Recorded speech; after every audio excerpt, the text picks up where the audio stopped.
teach you 3 things you don't understand about drifting.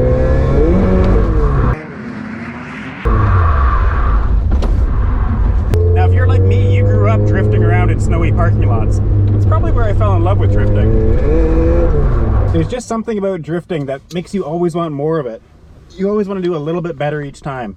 But it turns out there are a lot of differences between fooling around in a snowy parking lot and drifting on a road course. Okay, let's head back out on the track here and we'll get into the first thing you don't understand about drifting. This first one is something that seems strange if you've never been on track before, but it's completely obvious if you're familiar with drifting. And that is that you don't need to keep your hands on the steering wheel. You actually shouldn't keep your hands on the wheel. If you are white-knuckling the steering wheel, whether it's just from inexperience or you're just nervous, it's going to cause you to spin out. That's because you cannot steer as fast as the car needs you to. When transitioning between corners, the weight and momentum of the car is going to quickly cause the tail end to change directions. If you prevent this from happening, you're going to spin out. You need to allow the car to do what's called self-steering. Yeah, come on, let's go, let's go.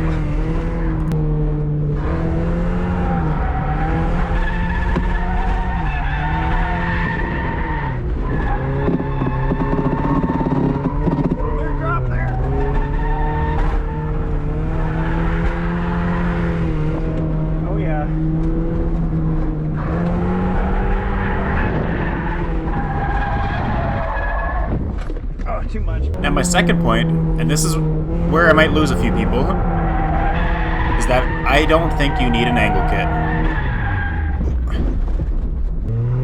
I'm a very firm believer that especially when you're starting out, an angle kit is going to hinder you more than it helps you. If you can't drift without angle mods, then you probably shouldn't have angle mods yet.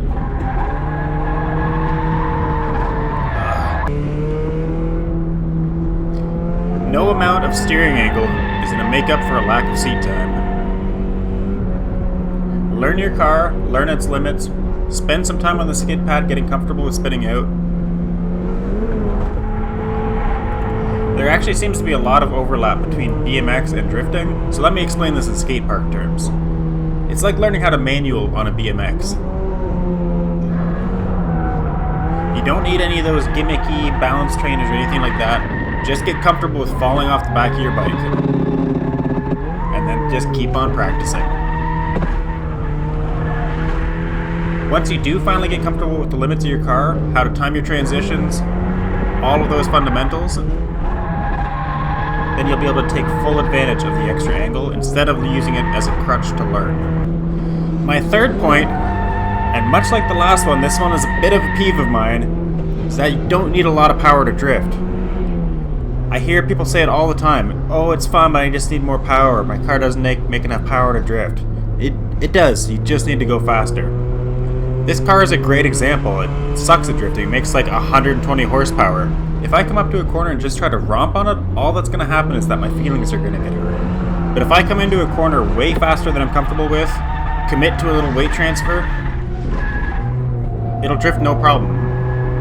Do a couple clutch kicks to keep the RPMs up, and it'll drift all day. Could I use more power? Absolutely. Would learning how to drift with more power also be a bit of a crutch? Yeah. The techniques with these underpowered cars will translate to higher powered cars. Like the angle kit, if you can learn the limits of these cars, once you decide to add more power, you will have a much better understanding of the physics of your car and how to apply them.